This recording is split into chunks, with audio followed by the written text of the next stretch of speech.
voir ce qui reste de la troupe du cirque de l'Équateur, il faut emprunter ce trou de verdure pour rencontrer les orphelins de Jean-Yves Ténier.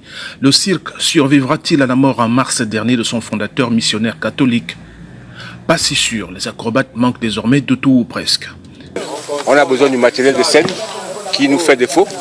Par exemple, les mousses, les tatamis, les tremplins, les longes, les tenues de scène, le matériel de jonglerie. Les tatamis sont visiblement délabrés, les longes de sécurité rompues ou rafistolées, et les filets pour acrobates n'existent plus. Difficile pour la troupe qui bat de l'aile d'être remorquée davantage en pleine crise sanitaire du Covid-19. Les sociétés dans la place qui organisaient les différents événements, donc aussi ont dû arrêter d'organiser.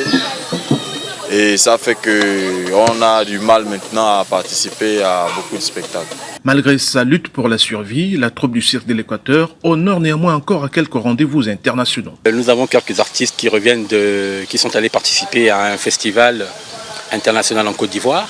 Et là, nous préparons une sortie pour le Congo.